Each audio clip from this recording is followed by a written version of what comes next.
Now, we all understand royal PR, but what fascinates me is the PR that we're not supposed to see, that works on us without us realising it.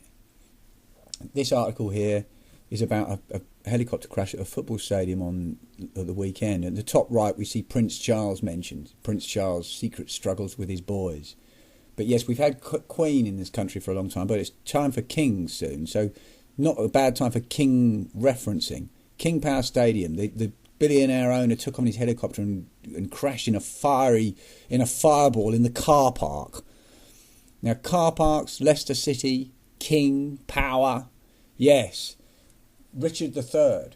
Now, Richard III was apparently buried in a modest grave in a monastery in Leicester after the Battle of Bosworth in 1485, in a humble grave.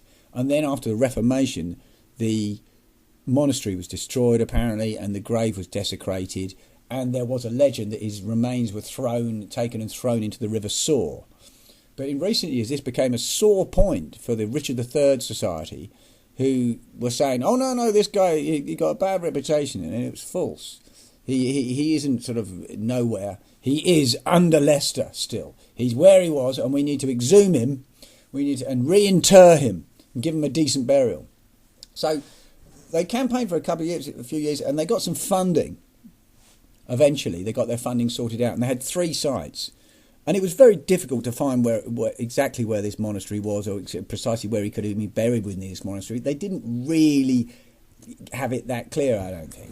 And they had 3 different sites they were going to dig on, but they just eventually plumped for one, which is in the Social Services car park of Leicester City Council, where on the first day of digging, they found this guy. And that's him. Yeah? They have decided, and to quote them, beyond any reasonable doubt, that was King Richard III. So it was someone they found on a direct hit on the first day of digging in the trench they chose to dig in. Slightly unbelievable, but give it a bit of smoke and mirrors. And ultimately, on the 26th of March 2015, to great ceremony, King Richard III was given a decent burial in Leicester Cathedral. Now, at that precise moment, Leicester City Football Club were bottom of the Premier League and favourites for relegation. They'd been there for 4 or 5 months. From that precise day, it was 26th of March, as I said, when King Richard III given his decent burial, their winning run began. On the 1st of April, the next round of games, their winning run began. So you could all at the King Power Stadium wearing the King Power shirts. Not only that, they followed that up by the next season going on to pull off one of the greatest upsets and shocks in the history of English football. In fact, the greatest shock, by winning the Premier League. Now, I suggest that's King Power. These kings, as I say, both these guys perhaps be kings. And there's another one as well, possibly on the way. And here's another little example. This was the drummer Lee Rigby.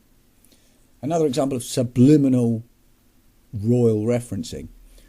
This is drummer Lee Rigby attack, and then juxtaposed it on the front line is Kate, a pregnant Kate.